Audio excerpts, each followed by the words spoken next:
Hold on. Turn on my voice memos. Hello, can you hear me? Holy shit, I am so excited to talk about this. Kia ora, salut for lava, and everything else. If this is your first time on Highlanders TV, I welcome you. This is a very ambitious video, mainly due to the fact that I just found out this musical existed just a few days ago, or a few weeks ago, depending on when this video comes out. I love musicals. I'm one of the only people I know that actually finds musicals to be entertaining. Hamilton, Mulan, and The Heights, Hairspray, Joker 2.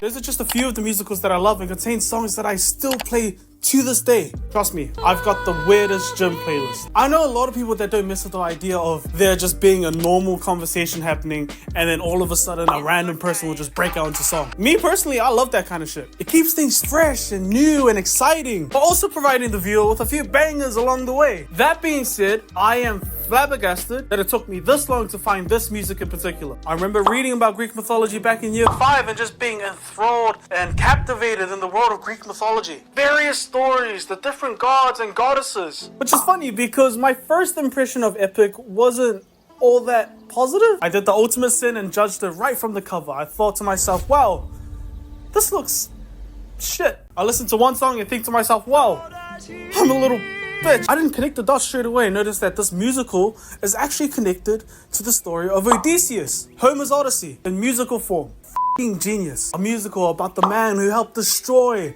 the city of Troy. Oh boy, this is gonna be a joy. This musical was right up my alley. Combining one of my favorite mythologies with one of my favorite genres, this should be a home run for me. I'm saying should be because I'm recording this before I actually listen to the songs from beginning to end. To my knowledge, there are only 8 sagas so far, so I wanted to catch myself up to date and give my thoughts at the end of each saga. Of course, doing this by myself won't be an easy task, so I will be joined by none other than Jim Bob, the man himself. Fucking weirdos. 5 and 10! 5 and 10!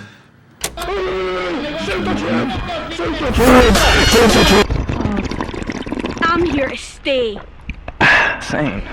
Why is it turning me off? He will be keeping me in check and making sure that what I'm saying isn't complete bullshit. He told me that he's been watching this musical since the Circe saga, which at the point of recording this means all to me. You'll be getting 2 different perspectives on the same video, the newbie side and the expert side. This way you'll know there won't be any biases or f***ery going on behind the scenes. So without further ado, I'll let Jin introduce himself and give a little more context behind this musical before we hop right into the first saga. Take it away, Jin. Can this fucking quote stop getting intense? Jesus. What's good, chat? Name's Jim Bob. I post the gaming clips, I post funny moments, all of that shit. You might know me, you might not. I'm here collabing with Rickson just to talk about Epic the Musical. I've been a big fan of Epic the Musical for about maybe almost a year now. I've always loved theatre, acting, movies, all of that. I studied it for a bit at Unitech, but then I dropped out. Yeah, I'm just here to make sure everything that Rickson's saying is right, about spouting some bullshit. Fact check him, make sure everything he's saying is good. Give a little bit of context, some Easter eggs that Rickson's probably gonna miss. Dumb shit. What? This guy. What the f was that? Back to you, Rickson, for the first song in the first saga, the Troy saga. Troy. So true, Jin. At the end of each saga, we will also be ranking every song that we just listened to. We'll give the saga an overall review and put on some sort of leaderboard. Also, this won't be a play-by-play analysis. I'm not going to talk about everything that happened in the musical, but you can guarantee that we'll try and catch as much as we can. So, we've laid down the ground rules, introduced ourselves. The only thing left to do is to get right into the first saga, Fade to Black.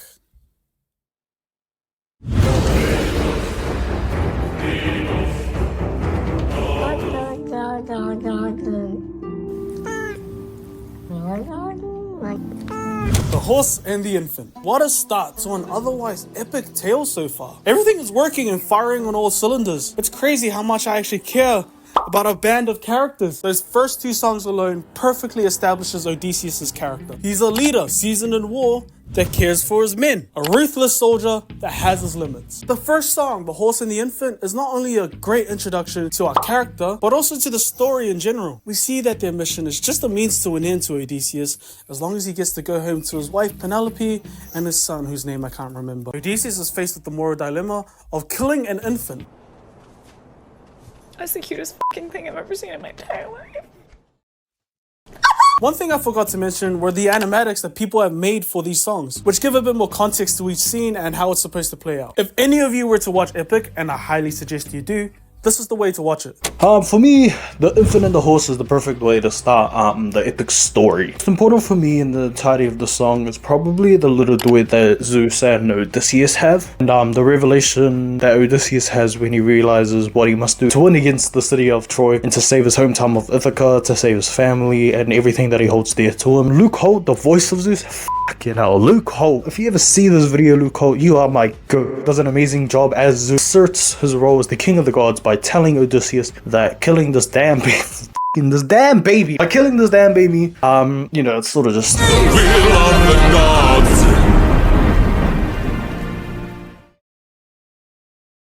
Yeah, I'm man.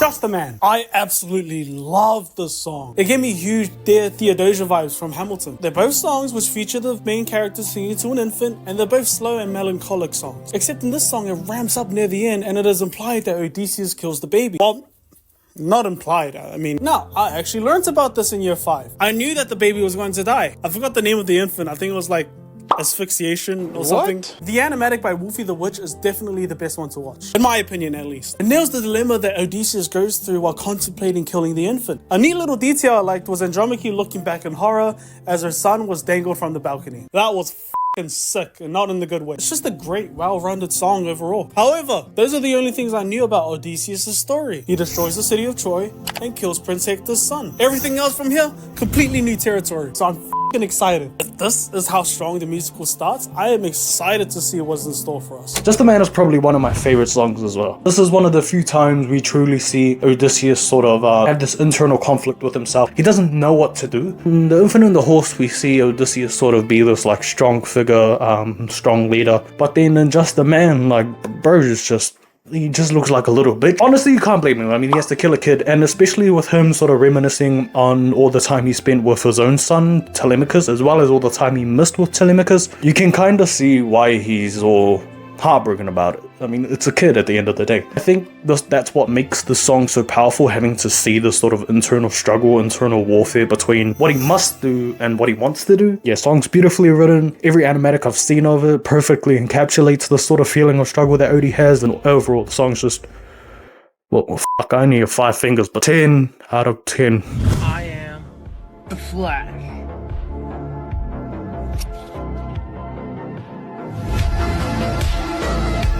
Full Speed Ahead is the third song, and it's alright. I don't have much to say about it other than it's a perfectly fine I Want Journey song. Not to say I hate the song, it's just that compared to everything else, this is definitely a small step down. Not in terms of the production though, holy shit. That's one thing I can't fault about any of the songs in this musical so far. Everything is produced to a top tier quality, so even if the song itself is mediocre, it's still carried by stellar performances and production. We also get a proper introduction to our crew members, Eurylochus, the second in command, and Polites, the happy-go-lucky fun one. Strong set of characters so far. Can't wait to get to know them. Yeah. Fuck you, Rexon. The song's not just alright. Don't ever say the song's just The fuck you say to me, you little shit! In almost every musical, if not every musical, there's often like the sort of song that they sing that sort of establishes, like, they call it the I Want song. It's sort of the song that establishes the goal, the main theme, what they hope to accomplish by the end of the musical.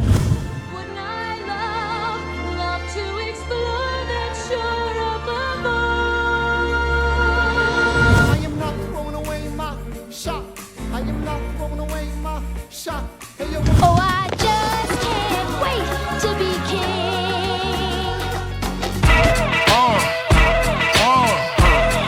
Full Speed Ahead can sort of be classified as that, as like literally one of the first few lines is "Make it back alive to our homeland." In the song, like Rexon said, we meet Eurylochus and Polites. Eurylochus and Polites, I think they're sort of Odysseus' 2 closest friends, and I think they play a big role in who Odysseus is. Polites telling him like, the f*** does Polites say? Something about sort of going the peaceful route. Eurylochus is like, nah, we don't know who's there, we should take it and burn it all down and take what we need. I think it just shows the influence they have on Odysseus as a character, as a leader. You'll grow to love this song, I 100% believe it, but yeah.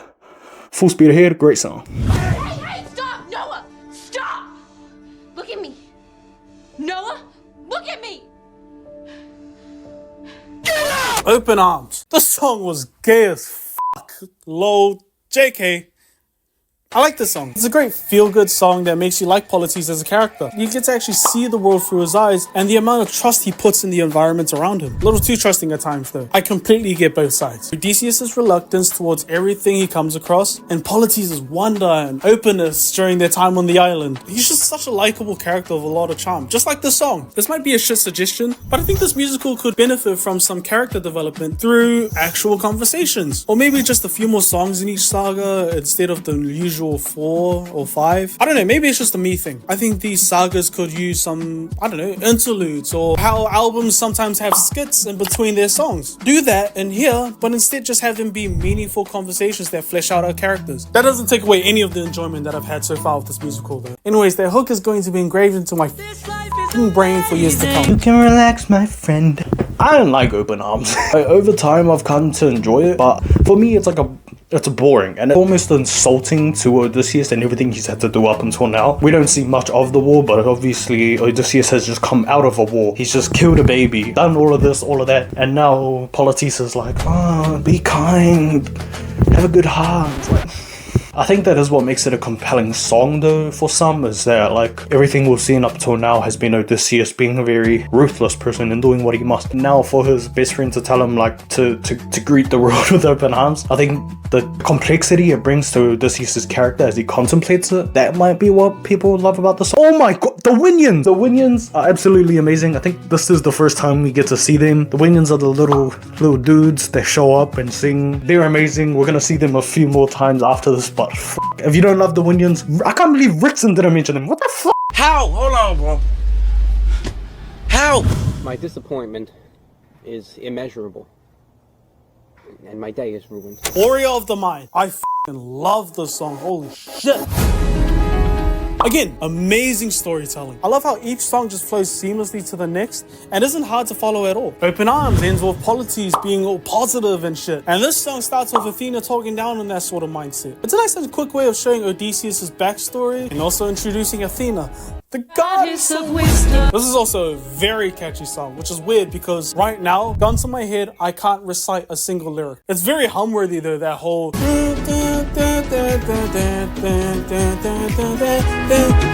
Weird thing that I picked up about the song, it's eerily similar to Someone in the Crowd from La La Land.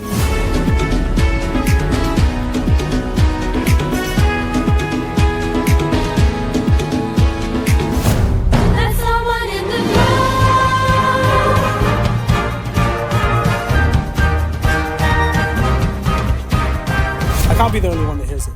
Great song though.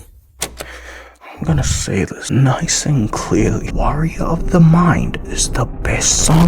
Yeah, Odysseus gets pulled into that sort of Athena's domain. I believe they've called it Quick Thought now. Might need I'm pretty sure that's what it's been called. Oh, in Politis is a little Kiri Patootie song about greeting the world with open arms. Athena comes in, she's like, no, you're my warrior of the mind. She reminds him that, and we get this whole little backstory flashback scene where Athena sort of reminds Odysseus where he came from, what he did to get here. It's a beautiful song. Tegan early, the voice of Athena, fantastic job, my goat. Everything is from the instrumental to the duet between Odysseus and Athena, to even just the lyrics and the story itself that it's telling, grabs audience's attention and just keeps a hold on you. Yeah, Warrior of the Mind fucking being a 10 out of 10. If you don't love it, you're wrong. Brixton, you better say you love it. I'll stab you. That's a joke. This was a strong start. What a way to open. So far, it is definitely living up to its name of being extremely epic. I am geeking out over all the Greek mythology references, while also bobbing my head to some otherwise catchy tunes. So far, there hasn't been one bad song. The weakest song in my opinion, Full Speed Ahead, isn't even that bad of a song. It's just weaker than the rest, and there's technically a worst for everything. The stories are interesting so far, and the songs have kept me along for the ride. Odysseus is also a great character, and I'm enjoying the camaraderie between him and his crew. It goes without saying that the animatics are helping a lot with my enjoyment of the musical too. I'm a visuals kind of guy. Show me the shit. Don't tell me. You're probably asking yourselves, how are we going to rank these songs? Well, the most important thing to me, at least in any musical, is how playlist worthy the song is. If I don't find myself listening to the song in my spare time, then that's obviously a lot of points deducted. Another aspect is the storytelling. How necessary is the song? Does it warrant a place in the musical? Does it go on for too long, or does it end prematurely? Hopefully this gives everyone an insight into how I'll be ranking these songs going forward. If I were to rank each song from worst to best, it would look like this. Full Speed Ahead at the bottom, Open Arms second to last. I can already sense the hate through the screen. The Horse in the Infinite third, Just a Man at runner-up, and Warrior of the Mind at first. Yeah, Troy Saga will always be nostalgic. Going back and listening to the Troy Saga for this video, like, it's sort of mind-boggling to see how far it's come, but even more mind-boggling to see how well it holds up today. But as for the songs themselves, I think personally I'd put Just a Man at 1, Warrior of the Mind at 2. Warrior of the Mind is the best song. Full Speed Ahead at 3, Infinite and the Horse at 4, and fucking Open Arms at 5. Fucking Open Arms. That's not to say that Open Arms is an absolute dog shit song. It's still a good song. It's just in the grand scheme of things compared to all the other songs, especially Let It Down the Line, I'd put it down the bottom.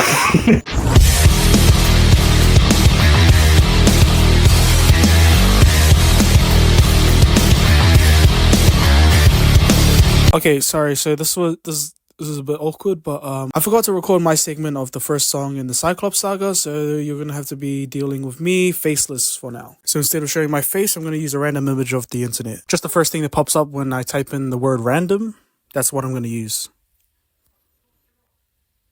What the f? So, this whole saga is pretty much a 4-part boss fight, which was so f***ing cool to listen to. We are introduced to yet another staple in Greek mythology that I actually was familiar with, Polyphemus. And when I say familiar, I mean that I knew he was a cyclops and that he was the son of some kind of god. This song in particular serves as a warm-up, just to ease the audience into this new environment, the cave, and establish the conflict for the rest of the saga. Alright, let me just rip the band-aid off. I don't like Polyphemus's voice. I find it a bit too much. You killed my sheep. My favorite sheep. Then again, I get why he sounds like that. They're trying to illustrate this power dynamic between Polyphemus and Odysseus and his crew. I really don't have much to say about this song, to be honest. I like the song, but it serves only one purpose, setting the stage for a grand battle. Also, side note, why did Odysseus have to go so hard on that nobody note? Nobody.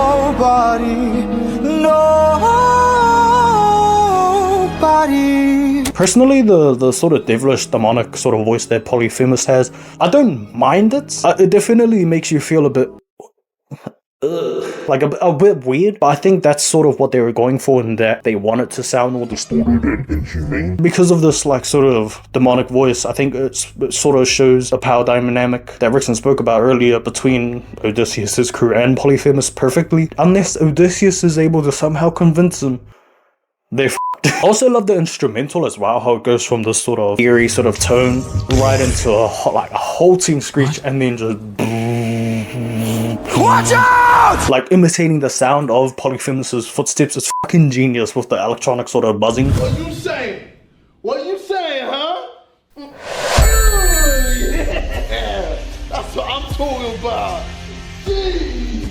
As soon as this guitars and drums kicked in, I pictured Polyphemus's health bar popping up like in a video game. I love how this song perfectly establishes why Odysseus is the leader. You get to see his more strategic side and hear him order his men around in order to take Polyphemus down. I really also like how Odysseus' army serves as backup vocals in the musical. It might sound like a small thing, but it really adds to the atmosphere in the song. But let's talk about the elephant in the room, the first genuine holy shit moment of the musical so far. Polites dying.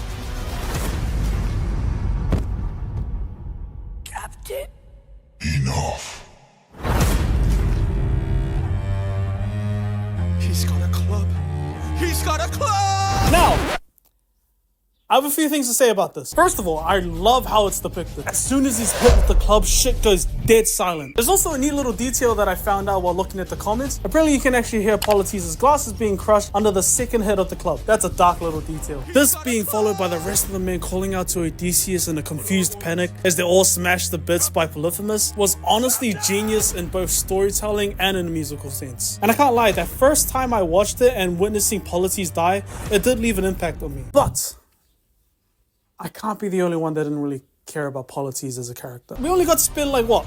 one song with him to flesh his character out? That's not enough time! At least not for his death to be as impactful as they intended it to be. I cannot be in the minority here. It's almost as if his death is only used to push this conflict in Odysseus' mentality. Should he be more merciful or ruthless from here on out? Anyways, the song is great and extremely intense. It's just those few little complaints that I have that weigh it down just a little bit for me.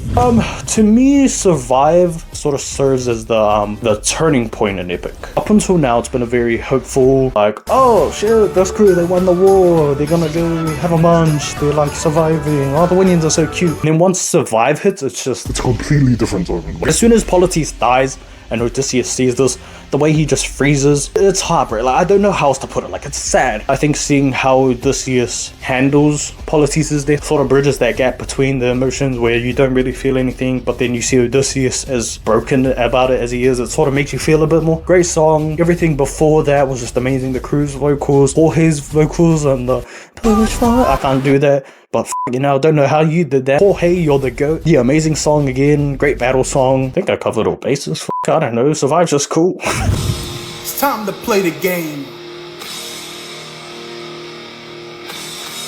Time to play the game.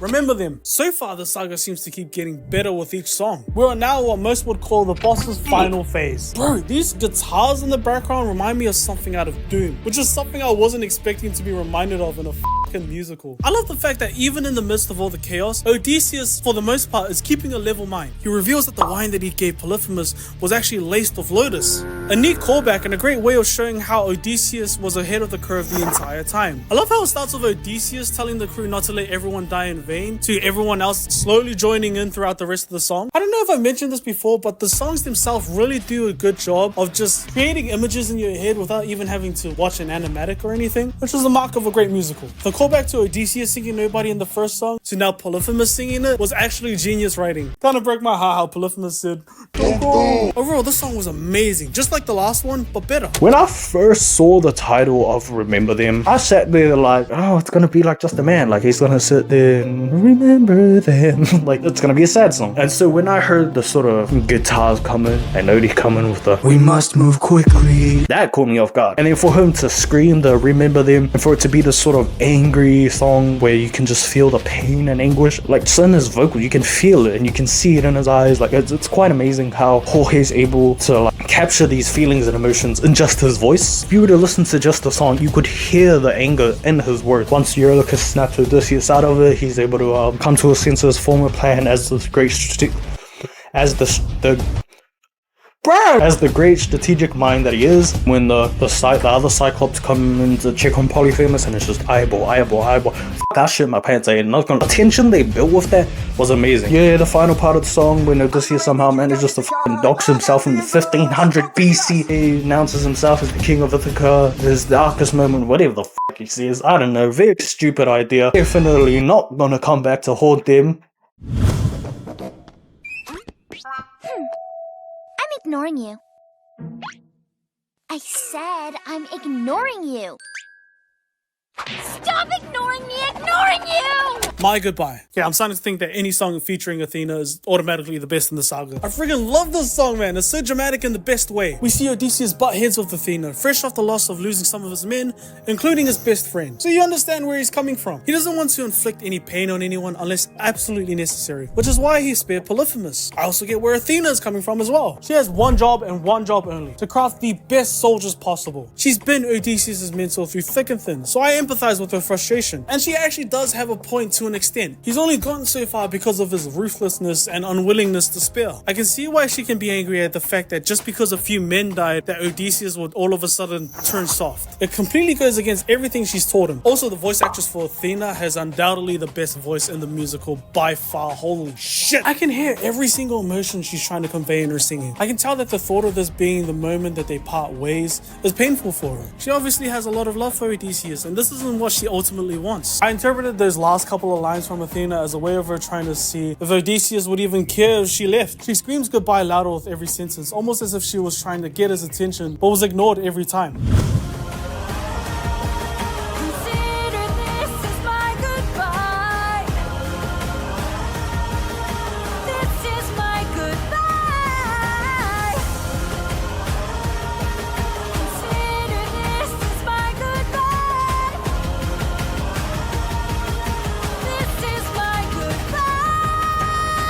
thought was both beautiful and genuinely sad to listen to. I don't know how else to word this. Like, Athena's just, it's wrong to say she's him, but like, she's the GOAT. Like, you can't not love every song that Athena's in. Athena, very obviously upset with Odysseus, sort of pulls him back into quick thought, and like, you know, I've told you, gave your warning, you f***ed up, you didn't listen. Bye. they have a really heartbreaking duet again. Odysseus sort of loses his cool for a bit and goes off at a whole ass god. Athena at that. Like, not even the fact that she's a god, the fact that it's Athena of all gods is like insane. Like, brother, she's going to smite the f. So Odysseus stands up for himself, sort of does the why'd your life spend all alone? You're alone. And obviously that hurts her. Tegan Early does an amazing job again, bro. I can't get enough of her voice.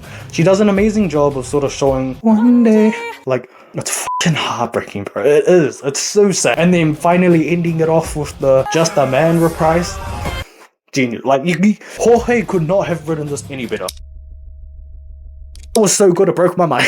Jorge couldn't have written this any better himself. It's just an amazing way to especially bring back Just a Man. It's just an amazing way to show this little parting between the mentor and the mentee. It breaks your heart, but you can't help but fucking vibe out with it. Just great song. Two genuinely great sagas so far. I'm glad to see that the quality hasn't dipped in any way. I'm loving the characters. The songs are getting more and more intense and well structured. The story is starting to captivate me and I'm just having a great time with this musical overall. This saga was really easy for me to rank because in my opinion, every song just kept getting better and better. So the order of the list will be the order of the album, with Polyphemus at the bottom and My Goodbye at the top. I should also mention how there hasn't been a single bad song so far. Each song serves their purpose and warrants their existence. Since we're ranking the sagas as well, we'll start giving our placements from here on out. As strong as the Cyclops saga was, I still have to put Troy Saga at the top. I just thought that the songs were more consistent and that the highs outweighed the lows. Even though the Cyclops saga is at the bottom so far, I am confident it is not going to stay there by the end of the video.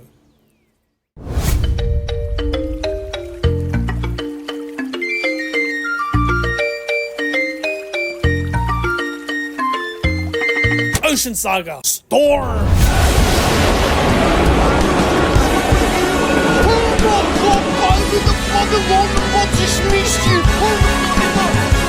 The instrumental in this one is so triumphant. It had me hooked straight away. We see our crew out in the ocean trying to navigate a storm, and the song reflects that situation perfectly. The orchestral vocals and instruments in the background are just chef's kiss. Not too much to say about the song other than, like Polyphemus, it sets the stage perfectly for what's to come. Even though the song is called Storm, I interpreted this as the calm before the storm. Anyways, hopefully my man Jin can help fill in some gaps that I might have left out. Storm is probably like top 10, maybe even top 5 for me in terms of songs. I think it's like Rickson said, the triumphant sort of instrumental with the trumpets and the Odysseus commanding his men through, and Eurylochus's doubt creeping in, but every time Odysseus is like, yeah, follow me, shows how like determined he is to get back home to Ithaca, especially after the tragedy that he's faced so far with Polites and that. Like, the last thing he wants to do is delay this. He just needs to get home. Everything about the song, from like the chorus to the ad-libs from the crew to Eurylochus's little input, like the whole thing just blends together so well for the sort of perfect opening song to the Storm saga.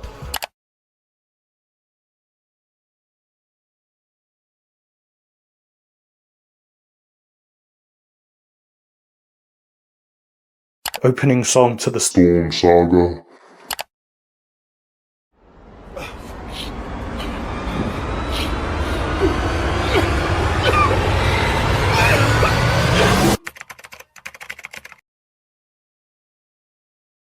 Ocean. Opening song to the Ocean saga. I have no complaints about it. Again, I would put it near top 5 even. So in the original Odyssey, it's stated that Aeol, spoiled the character, the god of the wind, lives on a floating island. An island that floats on the water. Jorge thought this meant floating in the fucking sky. He thought it meant floating in the fucking sky. So Aeolus's island in the source material is described as a floating island.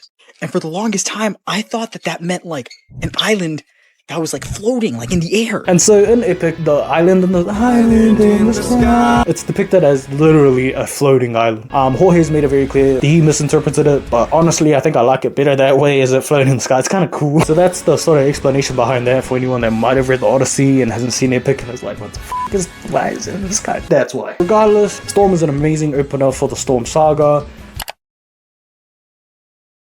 Storm is an amazing opener for the Storm saga.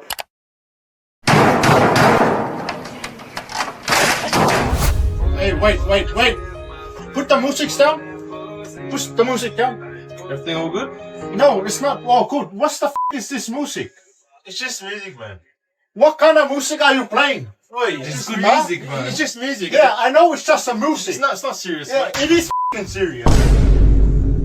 Luck runs out. This song plants seeds for future conflicts and serves as the first time any of Odysseus' men actually voiced their doubts and concerns. That member being Eurylochus, the second in command. I like the song, mainly because it sets up critical plot points, but I do think that the song musically is pretty tame. I do like the chorus and how it shifts from Eurylochus voicing his concerns to Odysseus pulling him aside and telling him off for doing so. Odysseus really wants to honor Polites' memory by trying to lead by his example, but is constantly punished in the process. He wants to do the right thing and encourages men to follow along with him, which is hard because reality isn't all rainbow and sunshine. Shit will hit the fan, most times when it's least expected, so I empathize with Eurylochus' concerns. The first song is stronger than this one in my eyes, but Luck Runs Out is great narratively. I just won't find myself listening to this song that much in the future. From here on out, I might as well officially refer to Eurylochus as bitch. From here on out, that's all he's gonna be. Eurylochus in the song pisses me off. I get he has his doubts and his worries, but for him to voice it, and I know Odysseus makes a point of this, but like, I want to make a point of this too, because he pretty much like, hey, this might not be a great idea, we might die, you might get us killed. Odysseus is trying to sort of like, calm down, brother, I can assure you. Yeah, Eurylochus isn't having any of it. Soon the crew starts to join in, and it's just one big clusterfuck of, what are we gonna do? What happens if we die? And all these doubts about Odysseus. Odysseus pulls him aside, great plan, tells him to shut his mouth. This is where Eurylochus' character becomes a bit more complex, because you sort of grow to I can understand where he's coming from. They've just fought the Cyclops, now he wants to go and talk to a god. However, I don't get how the fuck he expected to get through the storm otherwise. Like, I get talking to the god of the wind sounds risky and scary, but like 5 minutes ago, he literally says like, "We're taking too much damage to survive." And now he's like, "You found a solution?" No. What else would they have done? What did he want Odysseus to do about it? The bloody storm away. Like, I don't get it. Maybe I'm just nitpicking, but because I don't like Eurylochus. Great song overall. It's cool. I hate Eurylochus. No hate to the voice actor though. You did an amazing job. But I hate Eurylochus.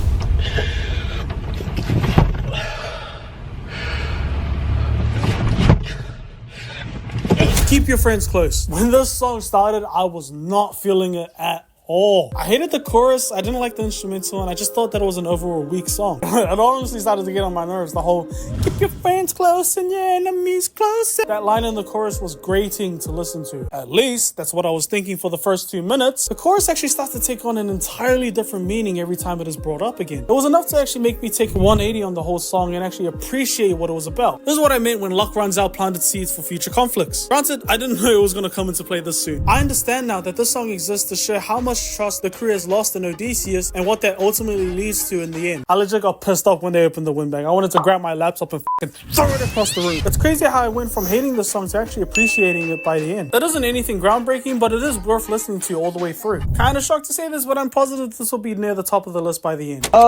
Yeah, I love this song. Everything from the little wind. I don't exactly know what her instrument is. I know every character has an instrument. Odysseus the guitar, or Eurylochus the backing vocals of the crew. Polites had the flute. Every character has their own instrument. I don't 100% remember what Aeolus's instrument is, but it's very prominent. Like, you can hear it in every song that she makes an appearance in. Aeolus chimes in, she gives Odysseus the windbag. The Winions come back again. Fucking Winions, we love you. I think for me, what makes me love the song so much is probably the last like minute or two. So it's been made a point that up until now, we've always experienced things from Odysseus's point of view. Keep your friends close. We get a little segment where instead of being from his point of view, it's Odysseus narrating what's happening as he falls asleep. He has this part where he just sings, and you'll be able to hear it, you'll know what I'm talking about. It's soft, he's talking and reminiscing and thinking of Penelope and Telemachus and how much he misses them and why he can't see them right now, and for them to sort of connect to that. I don't know how, I don't know if it was like Athena in the background, but then they like wake up, they're opening the bag, and then just seeing the absolute like all the hope drain from his face and just full despair. It's so tragic, and it pisses me off that the crew opened the windbag. Odysseus is a whole ass king. Why would he care about hiding treasure? Hello, how are you? I am under the water. Please ask me. You're too much ruthlessness. Remember how I said that the Cyclops saga felt like a huge boss fight? Well, the song felt like a scripted boss fight in the sense that there was no way that Odysseus and his crew could win. Kind of like the first fight against Thor and God of War Ragnarok, except a lot more lives are at stake. And they're singing. Who are they fighting? The legend himself, Poseidon. My absolute favorite god of all time.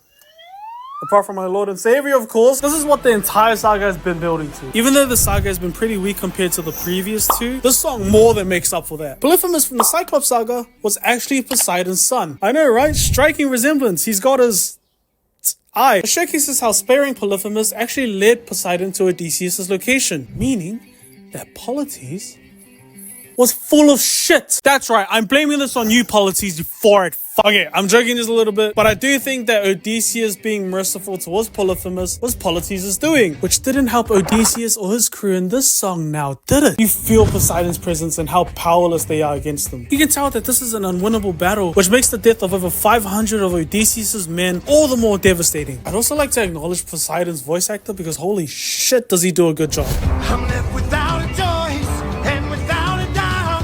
Yes, the back of wolves is swimming with the shark now. I gotta make you bleed. I need to see you drown.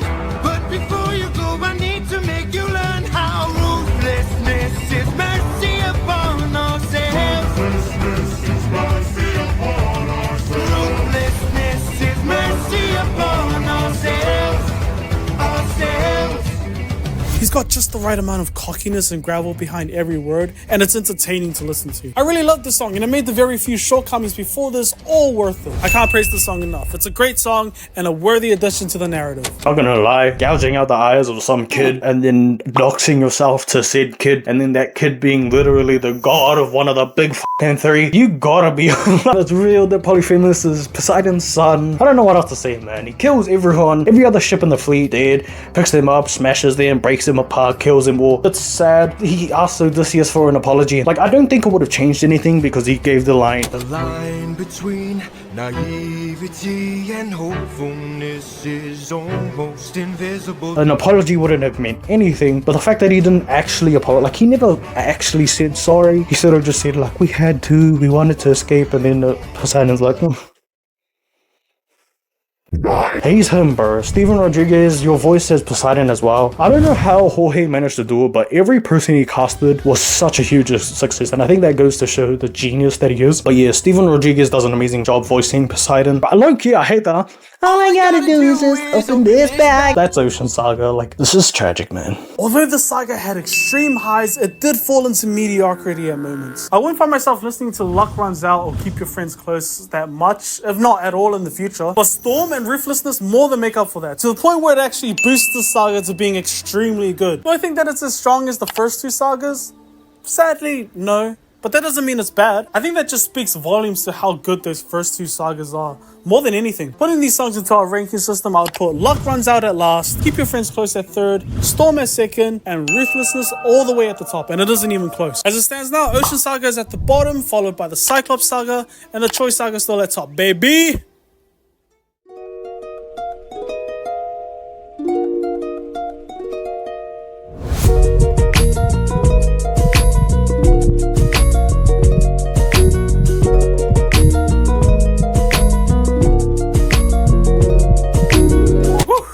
Circe Saga. I'm starting to see a bit of a pattern now. The first song will always do a great job of settling the audience into a new environment and catching everyone up to date on the story so far. The songs in the middle, however, are a flip of a coin in terms of quality. But I can always count on that last song being an absolute banger. Does that ring true for this saga as well? Let's see. Where'd you get that chicken? You need that chicken. Puppeteer opens with the crew, or more like what remains of them, stranded on an island with their spirits obviously broken. I like that we don't just brush over what happened at the end of the last saga. I believe Odysseus would be a bit standoffish with Eurylochus, especially fresh off the loss of most of his crew. I also love the humor that the song has as well, having their greatest foe that they've faced so far be a woman. Not just any woman though, Circe, the goddess of sluts. I don't know. Google says she's a minor goddess of magic, so I have to make my own law on that one. What we do find out though is that Eurylochus was willing to leave a few of his men behind if it meant that he could survive along with the rest of his crew. Odysseus, being the man that he is, isn't too fond of that idea though. He instead ventures into the island to retrieve the men that Circe has transformed into pigs. I like the song, nothing special, but it's well put together and it fleshes our two captains out. It's a positive. My only gripe with the song is that bitch ass Eurylochus sort of tells him like, oh, so we went for a feed. I didn't eat because I've got... I don't know why you didn't eat. I wish you fucking ate. It turns out I hate Eurylochus. The witch, Circe, had put a spell on their food and turned them all into pigs. Odysseus wants to go back and save them. Eurylochus, for some reason, like the man who made a whole song about how long till your luck runs out, how long till we'll take the damage because you are using your wits to try and get out of these predicaments and it's not working. We're all gonna die because of you. We want to all stay alive. We need our men alive. Now that his men are pigs, not even dead, just pigs, he is like, I'm confused now. Like, does he like the crew? Does he not like the crew? Does he want them alive? Does he want them to stay as pigs? Does he say f***ing crush on Odysseus? What you want? I got ketamine, meth, MDMA, Adderall, bromo dragonfly, heroin, coke, crack, codeine, oxys, perks, Vikes, PCP, LSD, Dilaudid, mescaline, mushrooms, bath salts, cortisone, Toradol. I got Molly, I got her sister Sandra. Did I say crack? Because I got more of that too. Crack ready. Wouldn't you like? I am so curious to see how people are going to react to this take. Look, I'm familiar with Hermes in Greek mythology. I remember learning about the quick little messenger back in year 5 as well. So when I heard that he was in this musical as well, I made a mental note just to look out for him. With that being said, I find this song extremely annoying. I'm sorry to all you Hermes fans out there, but this is my least favorite song so far. I don't think any of the voice actors are doing a bad job, by the way. I just don't personally like the zaniness of Hermes. I get that's the whole point of his character, to be the zany, unpredictable trickster, but how it was depicted in the song was just, yeah, annoying. I also find his laugh to be kind of just so punchable, if that makes sense. Who knows? Maybe we're not supposed to like Hermes, but there are ways of depicting a likable little shit. Again, I know there are Hermes stands out there, so if you like this song, all power to you. So far in this musical, usually when a song is lacking in one area, it more than makes up for it in another. Like if a song isn't so well structured musically, then it'll make up for it in storytelling or narrative, or vice versa. Nothing much happens here other than Hermes showing up and giving Odysseus some drugs. Just an overall stand-up guy. Hearing this song gave me all the confirmation I needed that I made the right choice. When I ripped this motherfucker's legs off and got Hermes pisses me off. This voice again, I will never get over the voice actors in Epic. Hermes pisses me off. Like, I get he's, like Rickson said, he's some trickster god. He's here to play games and have fun and laugh, but like, on a fucking shoot, I do not regret what I did to you in God of War 3. I can get what they were going for Hermes' character, and the voice and the attitude, it all suits Hermes very well. Like, personally, for me, the song just didn't connect. It's cool that he becomes like a little personal drug dealer for Odie, I guess, gives him the holy moly. That's cool, but other than that, like, the songs, it's cool, it's vibey, but it ain't for me, bro. Like, I don't know.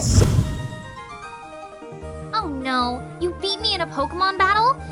But I don't have any money. Perhaps there's something else you want? Give me your hat! I'm sorry, what? Done for. The song is okay, in my opinion. I like the fact that the song attempts to humanize Circe and showcase to the listener where her priorities lie, in protecting her nymphs. He isn't just going around turning men into pigs. I mean, they turned up to her doorstep. And Odysseus is just such a likable character, man. He truly does have noble intentions, and he doesn't mean any harm on Circe unless it comes down to it. Odysseus is a better man than me, though, because Circe was flirting like a motherfucker throughout the whole song. We are gonna get so much hate for these fucking takes that we have on songs. Jackson, good luck trying to edit this so we don't look cancelable. Done for without the animatics to go with it. I'm not gonna lie, I would not have known what the is happening. I understood that they had a bit of a fight. Didn't realize it was like some Pokemon Yu-Gi-Oh! Bakugan shit where they like throw out a bunch with like their fucking chosen animal and just scrap. The whole thing was just like epic fight scene and was like, wow, cool. I don't know, the song is really good. A little dynamic between Circe and Odysseus, especially now that he's leveled the playing field against, I don't know, is she a goddess, a nymph, whatever she is? He's leveled the playing field between him and her. That was cool to see Odysseus with like some sort of actual power rather than just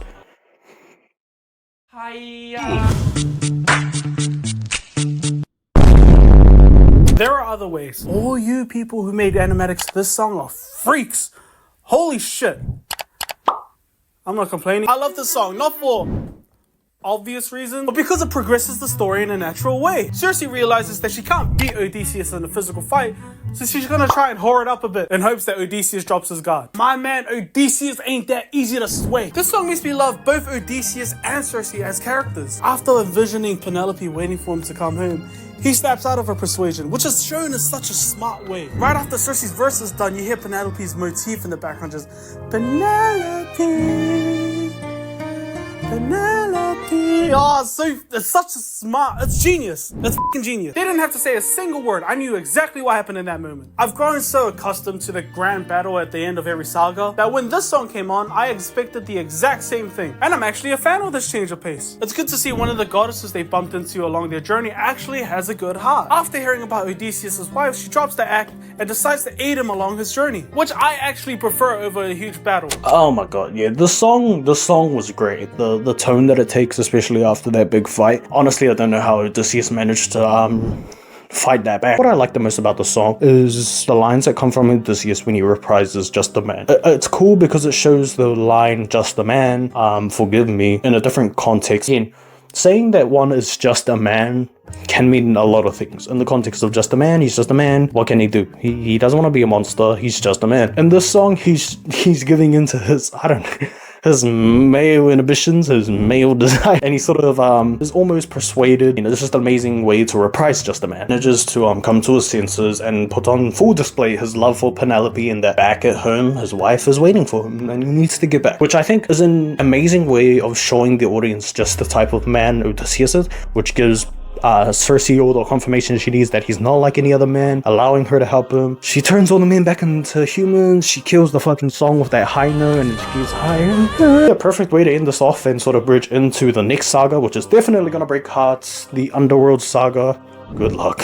Yeah, though I think this is the first saga I listened to where I thought to myself, this deserves to be at the bottom. Although it does contain the first song I find to be not good, I don't think that the saga is bad overall. There are noticeable highlights and I get why people like the saga. Compared to everything else thus far, this is the most laid-back saga. I really like Circe as the main... I really like Mircsy.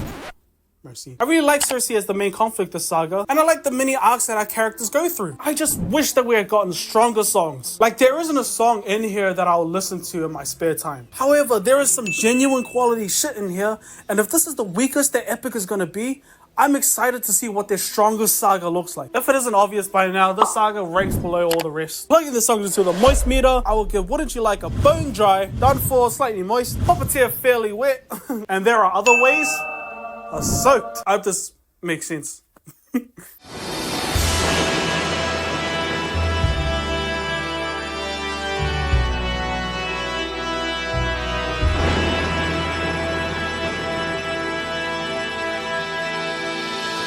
The Underworld saga. My foot, my hope, all my sorrows, all my struggles, all my hopes. What will I do? I can't even resist. Oh my god! If it doesn't from... Oh my god. I'm just gonna say this is the best song in the musical so far. This is how you open a saga. I felt so many emotions in this song. This song hit the fatu. It was so intense yet melancholic at times. The concept of traversing the underworld in general is just so fascinating to me, especially since they actually encounter characters that just recently died in the musical. Odysseus has to endure all the men that he lost to Poseidon cry out to their captain, almost blaming him for their deaths, which it wasn't.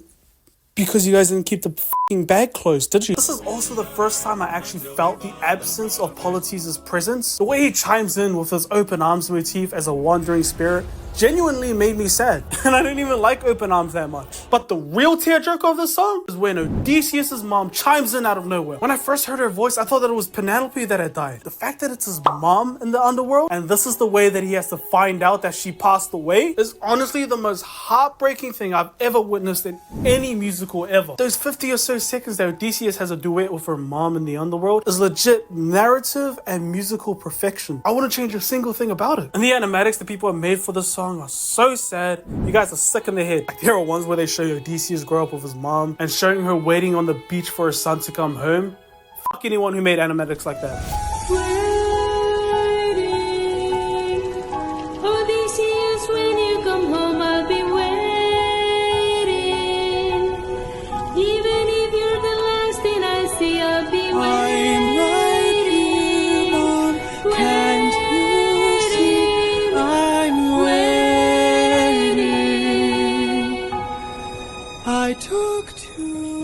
when I hear that epic is a masterpiece, these are the kinds of songs that I envision. And I genuinely think that this song is a masterpiece. If this is only the first song in the Underworld saga, then I am curious to see what it has in store. The Underworld saga is probably the best opening to arguably one of the best sagas in the entirety of Epic. This broken man that is Odysseus still, as he hears the pleas, the screams, the cries of his fallen men. But the worst part I think about this song, or the most heartbreaking, we hear the voice of Odysseus's mother. I've read the Odyssey before, so I knew we would get like a scene with Odysseus's mother. I was still not mentally prepared and emotionally prepared for what Jorge had in store for us with this song. Jorge's decision to not allow the living and the dead to communicate even in the underworld was a cruel one. Because of this choice that Jorge made, we had to listen to this heartbreaking duet between a mother and a son that only one of them will ever be able to hear. I'll never forget how heartbroken I was and how much I choked up and teared up when I heard the lines, "I took too long and ventured too far." Like the song is just, it's so heartbreaking. You can hear the despair in his voice, how hopeless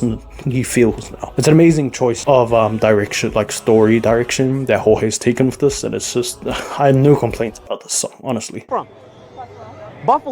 Buffalo, New York? How did I know that? I'm a fortune teller, that's why. Where are you from? Long Island. Long Island what? New York? How did I know that? I'm a fortune teller, that's why. Where are you from, man? Mexico. Mexico what? Mexico, North America? North America. How did I know that? Because I'm a fortune teller, that's why. Where are you from, man? Here. Earth? Yeah. How I know that? Because I'm a fortune teller, that's why. How you doing, man? No Longer You. This song had huge shoes to fill, so when I say that this song is just as good as the first one, already makes this the best saga by a long shot. Ever since I've listened to it, I can't stop singing it when I'm at work or when I'm in bed, when I'm just walking around the house. There's something so captivating about that chorus. Hearing the prophet tell Odysseus what his future will be in the most cryptic way ever. I especially love the last few lines before the final chorus, and how it alludes to there being a man that eventually does get to go home to Penelope, but has done so by leaving a trail of bodies. I see your palace covered in red, faces of men who had long believed you're dead. I see your wife with a man who is haunting, a man with a trail of bodies. I'm almost 100% certain that the prophet is still talking about Odysseus, which makes the song title, No Longer You, take on an entirely different meaning. Talk about genius songwriting. Two perfect songs right off the bat for the Underworld saga. Even if this last song manages to suck complete ass, this is still the best saga in the musical so far. No Longer You, again, great song. We get a bit more insight into where the story is heading, Odie's future. We get a little dumb moment where he's like, oh, it's no longer you, and then Odysseus is like, but No Longer You, it's just a great song. The singing, the vocals in it are great. The story direction it heads in again is great. Yeah, no complaints about this song, honestly. How can you see into my eyes like open doors? I feel dirty calling this the weakest song in the saga. Put it this way, the Underworld saga's weakest song is on par with the Circe saga's strongest.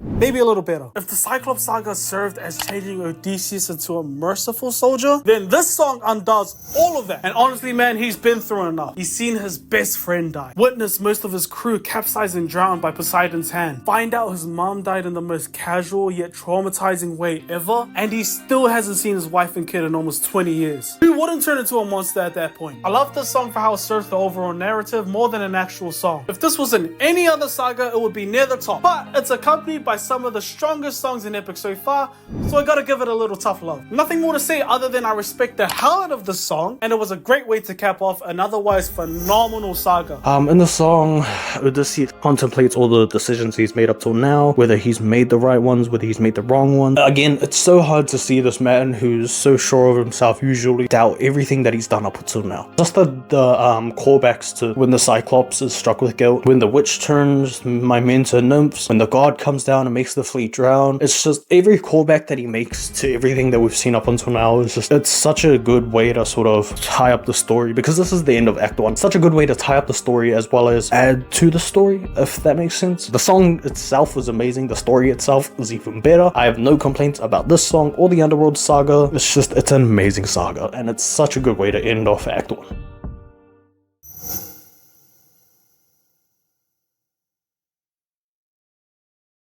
Well, Looks like we have to cap things off here, folks. What? Did you really think I was gonna do all the sagas in one video?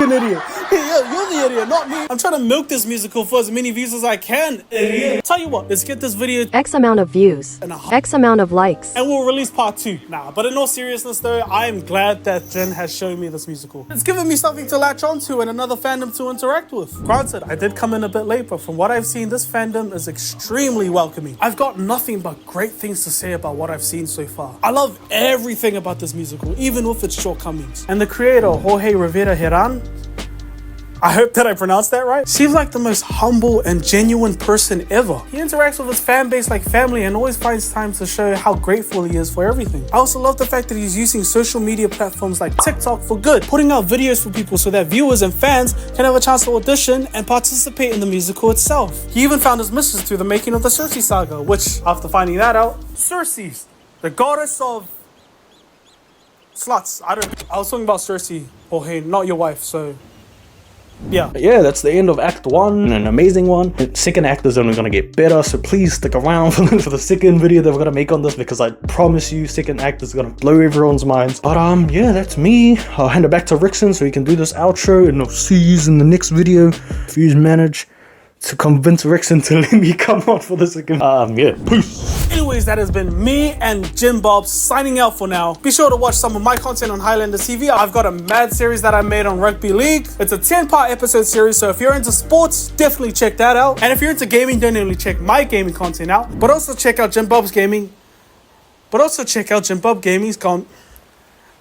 a tongue twister. Jim Bob Gaming's content. Jim Bob Gaming's content. And if you're into gaming content, make sure to check out Jim Bob Gaming's channel. He put a lot of work into this video, so it would be greatly appreciated if you just share it around. Maybe even tag Jorge and the crew onto this video. I'd love to see their reactions. So go, like, subscribe, comment. I'll try and respond to every comment I get.